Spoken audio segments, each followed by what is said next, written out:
Okay, hey, I'll have your tests. Wow, grading was taking me longer than I thought. Although it used to be a week was considered normal return time. I'll have your tests hopefully by tomorrow. That's Tuesday, um, but definitely by Wednesday. By and large, pretty good job. I'll wait to go over it till I grade them all and can see which questions need emphasizing. Most of you did a pretty good job on this one. I'm not surprised at that. So good, good, good work. That kind of thing. Now, chapter 7.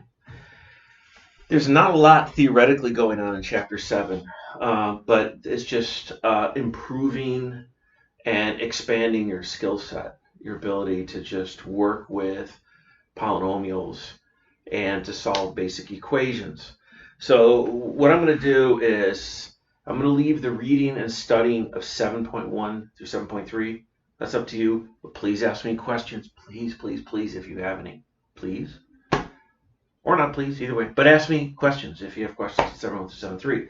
So what I want to do is start in on 7.4 and start going over the examples in the book. Again, there isn't a whole lot theoretically new going on here in this chapter. So it's a matter of practicing problems. So let me at least go over a few. We'll see how long this takes here. So again, these are straight out of the book, and they're just as good as any problems I could make up. So let me just. It looks this weird because I got a screen over here, so I'm staring at the problem over here. So 1 over x. Let's see, plus 1. So this is again out of 7.4 in the textbook. So 1 over x plus 1 over 3 equals 5 over 6. Now, when I said nothing interesting theoretical, what I mean is at this stage of the game, having covered chapters 1 through 6, you've got all the necessary skills to do this. There shouldn't be any new skills involved. Although this type of problem we haven't done, strictly speaking, in this course up till now, we haven't done anything with an x in the denominator. So this, in a way, is a new kind of problem, and yet I said no new skills required. So take a look at this, and you think, well, what should I do? And you think, well, I don't know, confused. I don't know what to do. Here's, I don't know, a general guideline. I think a long time ago I said, and it's not a bad idea if you made a list. It's better if you have it in your mind, but a list of things to do when you don't know what to do. So you look at a problem. If you know what to do, great, you do it. But what if you don't? What can you try? One thing is try something, anything. So looking at this here, it occurs to me that, see this 1/3, we can get that over on the right-hand side. What good will that do us? Maybe I don't know, but it's better than doing nothing. So let's subtract 1/3 from both sides and get 1 over x, and 5 over 6 minus 1/3 is 1/2. Standard fraction 1/3. Now look at this. Now I'll tell you this. Here's a, it's not a rule that you have to do it, but generally speaking, you should hate it when you see variables in denominators. When you see a variable in a denominator, you should do whatever it takes to get that variable out of that denominator. Whatever it takes. Now this problem here, there's really two ways I can do this. One is a shortcut, which is a pretty nice shortcut, and I really kind of want to take it. If it's a little bit risky, I can take the reciprocal of both sides. Now that works here, and I should probably show you a situation where, let me do that. Let me show you a situation where you want to be careful. Observe, or check this out, watch. 2/3 does equal, for example, 8/12. Those two things equal each other. Let's take the reciprocal of both sides. Everything's fine. In other words, this is true. We took the reciprocal of both sides, and this is true. We flipped both sides over. But now consider the following. So it sounds like a pretty good thing, right? I'm going to do something right now which is very risky. I'm going to do a wrong thing. So what I'm about to do right now is wrong. I worry about that because, say you're sitting in a class and you're sort of zoning in and out of paying attention, because you're a human being, right? And you missed the part about where the teacher said, hey, I want to show you a mistake. You might just tune in and think that was correct. Okay, So consider the following. 2 plus 3 equals 5. No question about it, that's true. And we know there's a 1 under all whole numbers. I'm about to do something wrong, but it's a mistake I see people make on a regular basis. Ready? This is wrong. They would say, well, I'm going to take the reciprocal of both sides. This is not easy for me to say because what I just said and what I'm about to do is not even right. But look, this is false because 1 over 2 plus 1 over 3 is 5 over 6. So this is, see, this is the kind of thing that you could easily do, and it's wrong. So when I said take the reciprocal of both sides, it's a move I do want to make, and it's a shortcut I do want to take. Take, that rhymes. But you've got to be careful. What we can say is if you have one rational expression and one only on each side. So if you have something that looks like this, A over B equals W over Q, then you can do this. Now, the reason is, if you think about this one right here, multiply both sides by Q, and that would bring this Q up here. And multiply both sides by B, and that would bring this B up here. So you'd have AQ equals WB.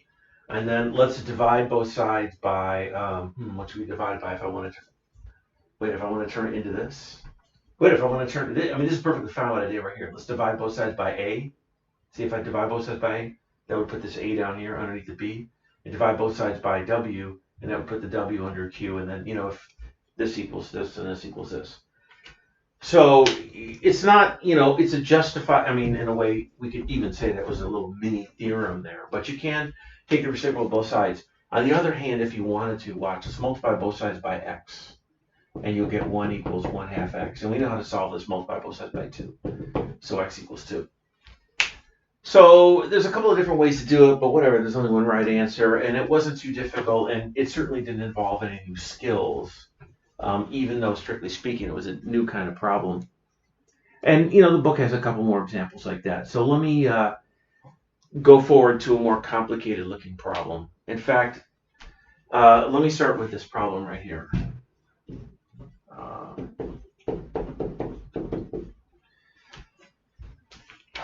Now, I probably would have, if I were writing this book, I might have waited.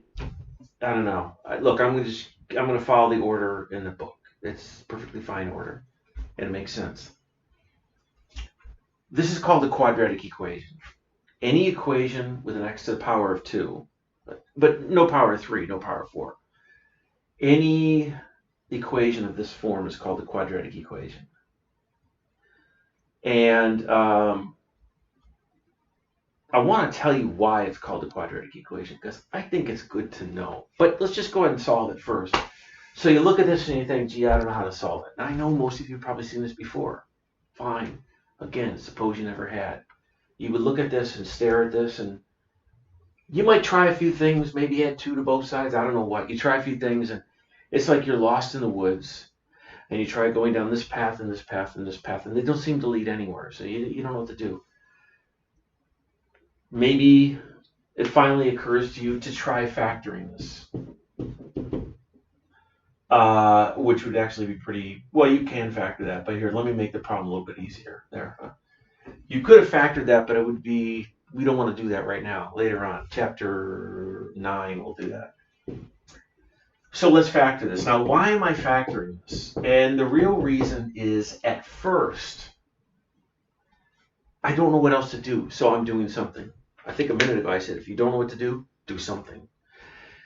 If you don't know what to do, try something. It's got to be an allowable maneuver in mathematics, but it's better than doing nothing. Now, question. If star times W is equal to 0, what can you tell me about star or W? If you multiply two things and you get 0, what do you know about star and or W? So hopefully you all said it or thought it. I don't know. At least one of these has got to be 0. If you multiply two things and get 0, then either star has got to be 0 or W has to be 0. They both could be 0, of course. Now, the book calls this a zero-factor property. I will never use that term again, ever. That's what it's called. It seems like a little bit just overwrought rhetoric to call this a zero-factor property. I mean, if two things multiplied together are equal to 0, then at least one of them has to be 0. And we can apply this right here. So x minus 3 is equal to 0, or x plus 1 is equal to 0. And so what we've done is we've taken this equation here and replaced it with two really, really easy equations. So x equals 3 or x equals negative 1. You can put them back in the original equation, check it out, and see that they work out.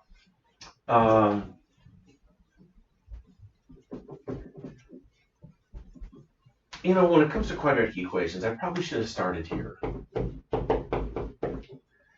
That's a quadratic equation. And you think about it, and it seems just by looking at it, or by inspection, you realize that x is equal to plus or minus 7. There are two solutions. 7 is a solution, and negative 7 is also a solution. Now, why on earth are these called quadratic equations? Well, the reason is this, because going back to, I think I mentioned this before, but around 1700 BC, the ancient Babylonians were interested in questions such as this. I'm thinking of a square, and the area of the square is equal to 49. Must have been a what by what square. And in our modern way of writing this, I would write this as x squared. Oh, I did mention this. That's why that's called x squared. X to the power 2, and that's fine. But x squared, S-Q-U-A-R-E-D, that's because the ancient Babylonians, they thought of this as taking a number and making it into a square. And so x squared is equal to 49. That's why equations with an x squared are called quadratic, because they originate from questions about squares and rectangles. And squares and rectangles have 4 sides, 4 quad. And that's where that comes from. So that's why quadratic equations are called quadratic equations. Now, here, let me write another quadratic equation down. Look, this is the making of, right? The behind the scenes. So, hey, you're not supposed to see this, but watch. Here, so we had 5x plus 3 times 2x minus 7 equals 0. Now, pretend you didn't see that, right? Let's go and multiply this out. 10x squared, negative 35 plus 6 minus 29x minus 21 equals 0. But hey, you weren't supposed to see that. So here's the equation. Now, just for fun, here's how the Babylonians would have thought of it. They would have thought of it like this. They would have said that we're thinking of a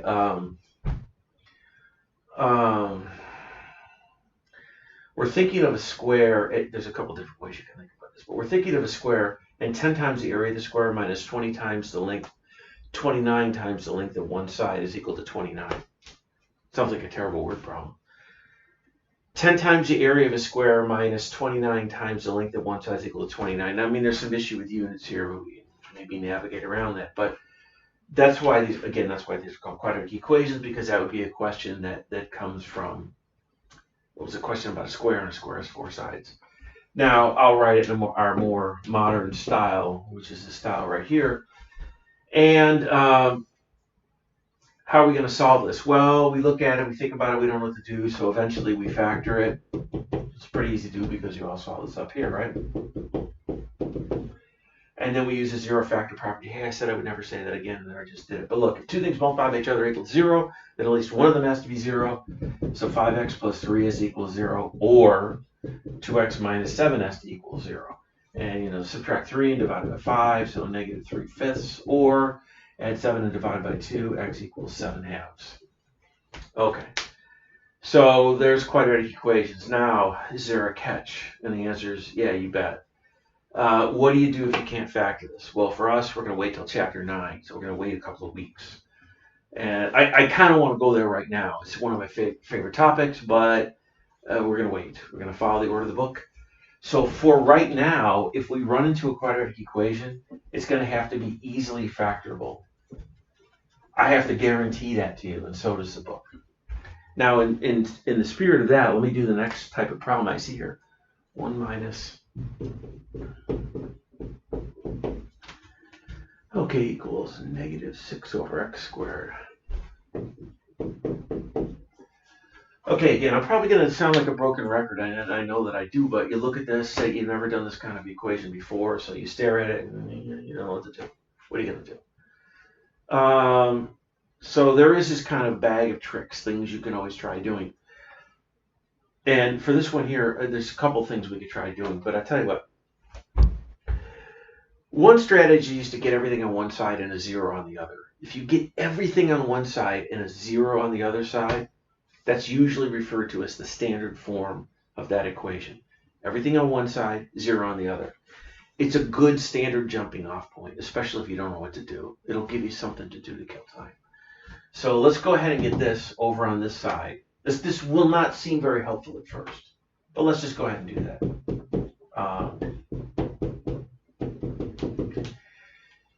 Now, I switched the order in which I wrote these. I didn't have to. Maybe I shouldn't have, but I did. I felt like it. I don't know, x squared x, I don't know, it kind of looked nice. Did I have to do that? Absolutely not. Did I have to bring that over on this side? Absolutely not.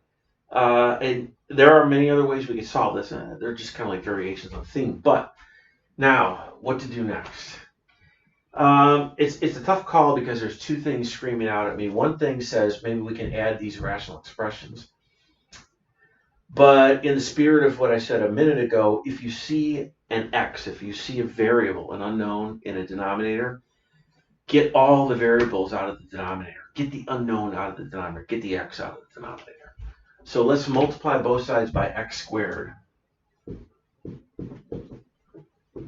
Now this side, the right side, is easy because 0 times anything is 0. So hey, ta-da, that was super, super easy.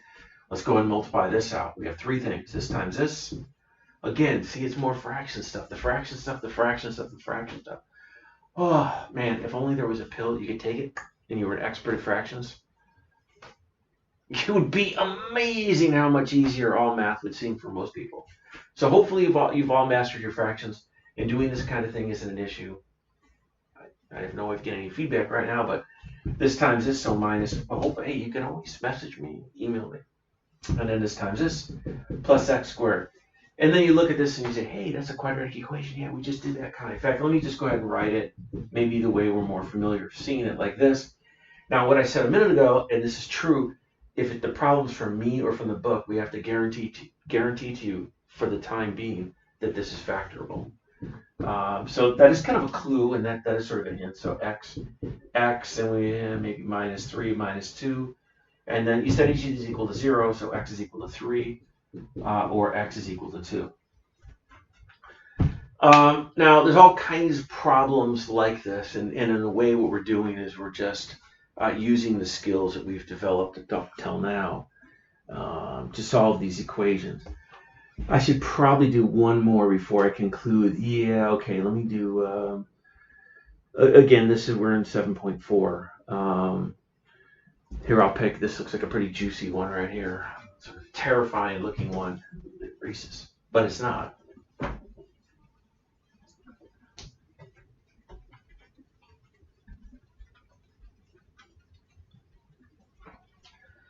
Okay, let's see, x plus 11 over x squared minus 5.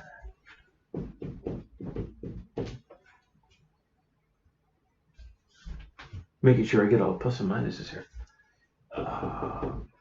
Let's see, equals 5 over m minus 4. Well, I mean, they had m and I'm using the letter x. Hey, if you don't like a letter, switch it. You don't like the letter m, use the letter t. You don't like the letter t, use the letter b. You don't like the letter b, use the letter x. It's up to you. The choice of letter doesn't matter. Minus 3 over x minus 1. Okay, now there's a couple of different things that occur to me when I look at this problem, and two things in particular. Number one is when I see a quadratic polynomial right here, I always get the overwhelming urge to try to factor it, even if I have no idea why. I've been like, no, why would you do that? I don't know. Habit. That's one of the reasons it's important to have practiced a lot of those factoring problems so that you develop that habit. It's like a reflex. The other thing is when I see two rational expressions, I get the urge to add or that can be add or subtracted. I get the urge to add or subtract them. even if I don't know why. It's just a habit you develop. So let me do both those. It's kind of like maybe I could do two things at once here, but let's see. X plus 11 over. Oh, I don't know that this factors, but I bet you it does. Let's see. Yeah, it does. There we go. That didn't solve the problem, but hey, at least I'm doing something. Now let's go ahead and add these two. Way back in the very beginning of the course, I showed you an absolute guaranteed way to add any two fractions. And that applies to this too. So what we're going to do is we're going to multiply this top and bottom by that denominator, and this rational expression top and bottom by this denominator. And what that will give us is 5 times x minus 1. Here, let me just go out. Let me write this out, and I'll get out of the way. Minus. Now, as far as how much detail you show when you write all this down, that's up to you. You don't necessarily have to show all this detail. Again, why am I doing this? Maybe we don't know right now. Hey, let's multiply this out. I'm going to do something. The magic of the magic whiteboard. Let's multiply this out up here. 5x minus 5. A little bit risky, a little bit of a risky maneuver there, but there we have it. Here, 3x minus 12. Now, I do have to be careful here. I do really need to be careful here, and I'll show you what I mean. We have to be careful about this negative sign right here. This can give people, it appear a bit tricky at first, okay? So x minus 4, x minus 1. Over on this side, we're subtracting this. We're subtracting this. So we're subtracting 3x, and we're subtracting negative 12. You subtract negative 12, you add 12. So what does it give us? 5x minus 3x, so 2x, and negative 5 plus 12. Negative 5 plus 12 is plus 7. Over. Now, again, whether it was good to do that or factor, hey, who knows? But at least I'm doing that sort of things. Now, take a look at this here. What if I multiply both sides by this denominator? Both denominators will vanish. They'll go away. So we'll be left with x plus 11 equals 2x plus 7. Now, doing what I just did is a slightly risky maneuver, but I'm just going to pretend right now that it's not. It's okay what I just did. And let's go ahead and solve for x. So let's subtract x from both sides. That'll give us x there. And subtract 7 from both sides. So x equals 4. Well, I do have to address the fact that what I just did was a risky maneuver. Now, why was it a risky maneuver? Well, my claim is that x equals 4. Let's go back to the original equation right up here. Let's check our answer. I've never checked an answer before, I don't think, in this course. Maybe I have, I don't remember. Suddenly now I've got the tremendous urge to check an answer, and that I was like, why? Would I some loss of confidence? Let's check. You can't use x equals 4. This can't be a solution. It means we've made a mistake. Now, the mistake we've made is this. I said multiply both sides by this denominator. You can add, subtract, divide, and multiply the same thing on both sides of an equation. Except, you can't just arbitrarily multiply or divide both sides by 0. You can't divide by 0 anyways.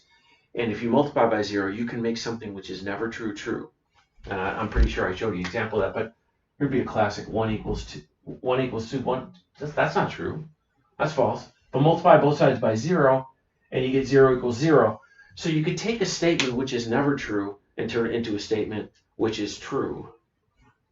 So when you add, subtract, divide, and multiply both sides of an equation by the same thing, that's okay, but always you add, like a note or a catch or a caveat. Can't multiply both sides by 0. Can't divide both sides by 0. Since we don't know what x is, we don't even know what this value is, so we might be multiplying or dividing both sides by 0. So what I don't know, we got to backtrack. And let's try doing this a different way. Now, how about, how about what if we subtract this whole term from both sides? Subtract this whole term from both sides. You can always add and subtract the same thing from both sides. There's no catches on that. I'm going to need some space here. Now, why am I doing this? Because a minute ago I said If you're not sure what to do or you seem confused, get everything on one side and leave a 0 on the other side. So let's subtract this term from both sides. Now they have a common denominator. So we'll have x minus 2x, which is negative x, and 11 minus 7, which is plus 4, over that common denominator. X minus 4, x minus 1 equals 0. Now, okay, so here's it's not a new property, and it's something that, I don't know if it's new or not. You could tell me if it's new or not. If upside down triangle divided by star, I don't like that choice of symbol there. Let's just say, and I don't like that choice either. How about if t divided by star is equal to 0? If something divided by something is equal to 0, what do you know? And the answer is t has to be 0. Star can't be 0 because you can't divide by 0. So if something divided by something is 0, the only way that can happen is if the numerator is 0. That's actually an important little property. It's not like super profound or deep or anything like that, but if something divided by something is 0, the only way that can happen is if the numerator is equal to 0. So the only way that this can happen, right here, the only way that this could happen is if negative x plus 4 is equal to 0. And again, just solve for x equals 4. Which again is a false solution. Now, what's up with this false solution business? I mean, what on earth is going on here? It doesn't seem like we made any mistakes, but we keep getting this answer, and we know this can't be the answer. And I'll tell you why. Because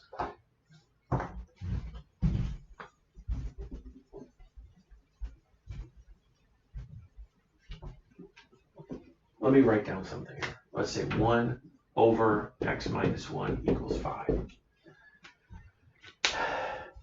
There's something that's understood about this that's not always stated.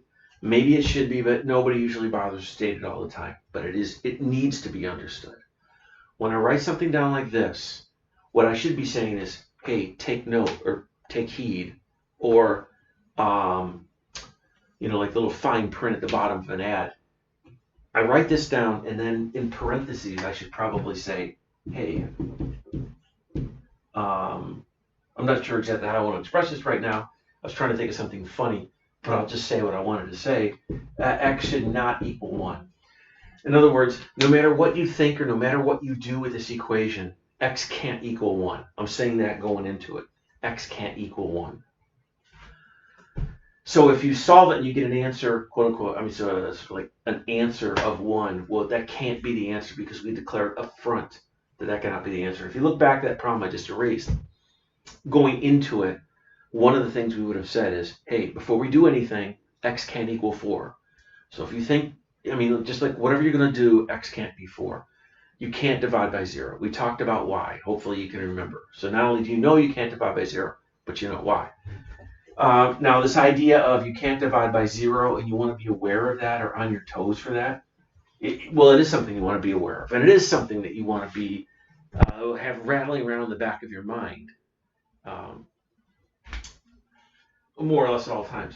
Hey, just real quick here for a second. If I had 1 over x equals 2, how do we solve this? Well, I could take the reciprocal of both sides or both by both. I think I just did that problem a minute ago, didn't I? So x equals 1/2. Fine. What about this? 1 over x equals 0. A couple ways to look at it. One way is, imagine you try taking the reciprocal.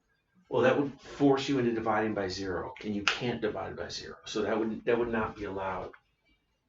The other, and I think the better way of looking at this again, is the only way a fraction can equal 0 is if the numerator is equal to 0. We don't even care about the denominator. For those of you who wind up going on to calculus eventually, that'll become strangely an important thing to always be thinking. That when you have a rational expression and it's equal to 0, the only way that can happen is if the numerator is equal to 0. It's not difficult, but some of these things are not difficult, but you need to have them in your thoughts when you're doing math. And if you don't, it just makes math tough. It really does. Okay. So that's enough for now. I'll get your test back to you definitely by Wednesday, hopefully by tomorrow. Let's see here. Let me look at chapter 7. I'll put a video out tomorrow covering the rest of chapter 7. That's maybe the main difficulty there in chapter 7. And then chapter 8's a good chapter. We'll spend a little bit of time in chapter 8. And 9 is really kind of, I don't want to say like the most important thing in the whole course, but it might be. Okay, so for the time being, um, I, wait, I just, goodbye.